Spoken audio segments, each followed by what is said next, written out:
Hello everyone, my name is Jonathan Villaman and I am actually an AIA member as well as currently part of the board of directors. However, this is not going to come from an official standpoint, this is just my opinion that I'll be going over. It's not written, I don't have a particular template to follow, it's just going to be a little bit of a stream of consciousness sort of explanation as to why you should join slash pay to be part of AIA in a way to sort of answer what AIA does for question mark me. So I'll get into that in a moment, and I'll be sharing the screen so you have something else to look at rather than my face. Feel free to follow along and or just listen. So without further ado, let's just jump right into it. So, like I said, this is going to be a bit of a stream of consciousness kind of talk. I like to start with explaining the structure, more or less, of AIA in general. If you're new or not, I'd just like to remind everyone that AIA is a national, state, and a local entity, right? And the fees sort of cover all those. Some of the money goes to the national, some of the money goes to the state, and some of the money goes to your local chapter. Local chapter tends to be your city or your county. The state, pretty self-explanatory, and then national, it's there. So that is somewhat the sort of the high-level organization of the institute. And that's something to keep in mind when we have to answer this question as to what does AIA do for me or for you or for everyone, for the profession. You have to also kind of really think about at which level is it that you're speaking of, right? For this particular video, I will focus on AIA Florida, right? So AIA Florida, the reason why I'm focusing on it is because that's the one I'm part of, and it covers most of the state, and it's, I think, one of the most impactful sort of levels that the AIA takes shape in. It's at the state level, right? Whether it's Florida or any other state, the state, I think it's one of the most important ones. And so on today's kind of conversation, I really want to focus it on the legal aspect that AIA does. So in short, AIA protects your profession. It protects your license, right? And I'll go over some of those examples on what AIA Florida in particular has done over the years to protect the license.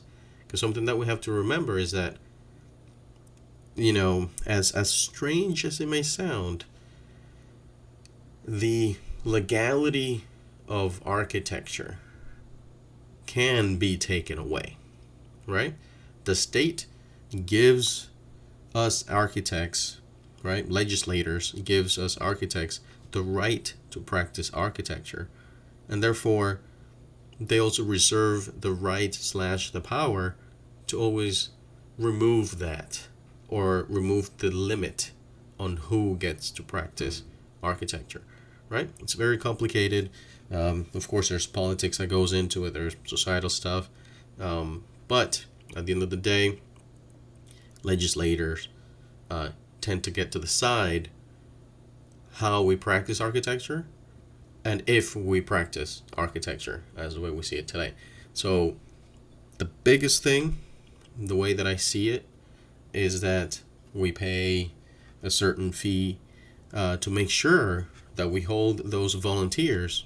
When, you know, a lot of the people that take active role in architecture or sort of in AIA, it's volunteer work, right? There's some paid positions, there's some paid staff, and they do great work, right? They do carry these things forward, but a lot of the sort of the direction gets pointed by volunteers who say, hey, I want to make sure that the profession is well protected and that it's headed in the right direction. So let's just go ahead and jump into the legislative history here really quick.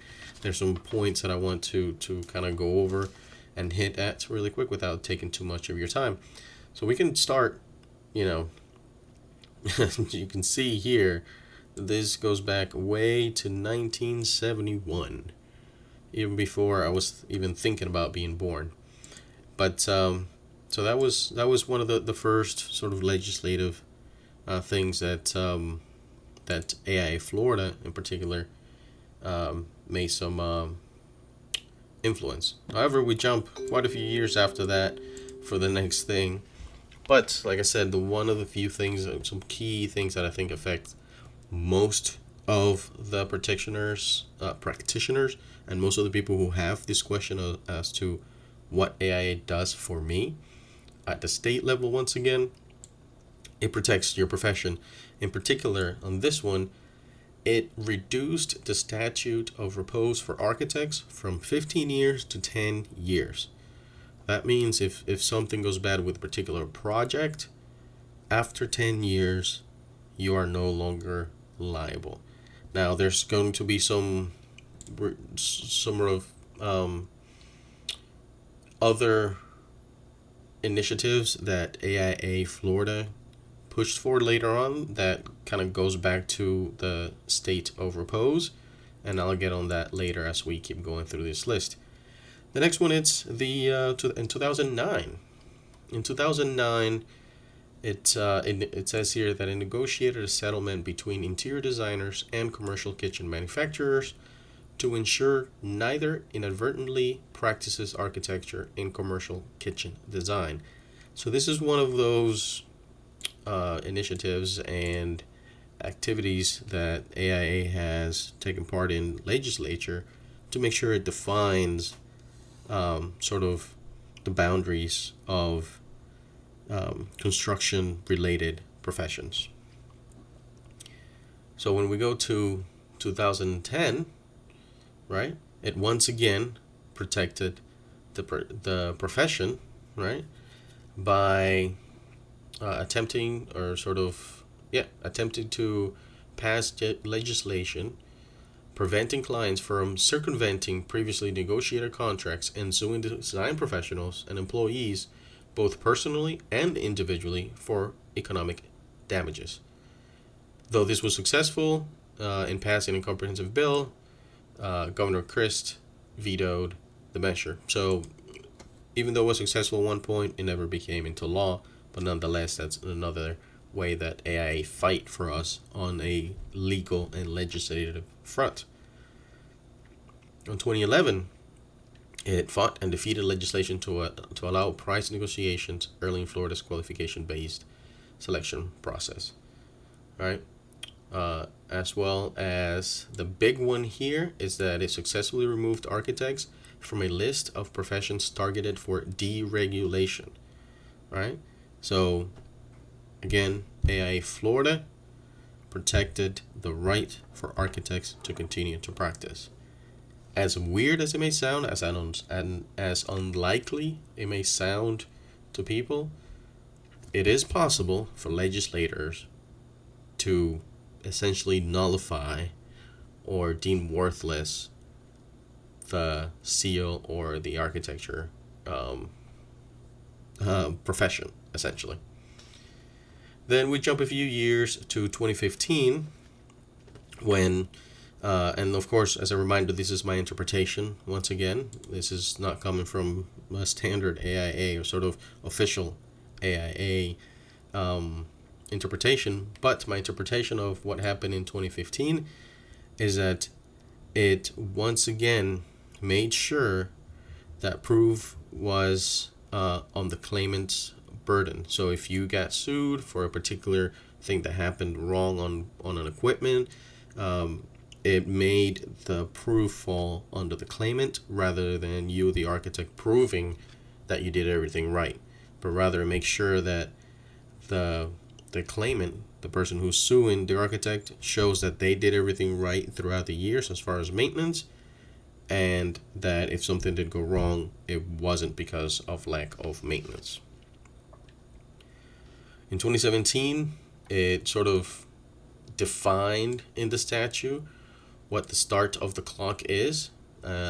This also goes back to the Statute of Repose, meaning that when that Statute of Repose of 10 years was established, then people were kind of extending when that time started through different ways depending on the project. I think one of the easiest examples is that if you have, let's say, 2 or 3 houses under a particular contract or a road or what have you, then the client, whoever the client is for you at this point, could say that the 10-year does not start until that last sort of building gets built, even if it takes 10 or 15 years between the first and the last one. The time didn't start until that last project was completed, and you can kind of sort of imagine how that doesn't make entirely a lot of sense. And in 2018, it was a bit of the same thing about the 10-year statute of repose. It clarified some more definition and some more specific as to when the 10-year starts. Then we jump a couple of years in 2020, when once again the AIA Florida successfully removed the architects from sunset of all Florida licenses and bills. So, and this may be a recurring thing where every every number of years, they may try to deregulate everyone, and we have to make sure architects are on the table to make sure, hey, no, I think, you shouldn't just get rid of architecture because we take our responsibility. It's also the health, safety, and welfare of the public, and we have knowledge and education towards that goal. And if you remove that and just allow anybody to do it, then people can be in danger. Anyways, I think I've talked long enough, and once again, sort of answers what AIA Florida in particular does for you. But I think this also applies to just about any other state where the AIA component in that state, right, they are sort of talking to legislators to make sure that the profession is protected and that you get to practice the best way possible. So, without further ado, we'll go ahead and stop it here for this first episode, and I'll be sort of digging a little bit deeper as to what other things the AIA does for the profession and for members in general.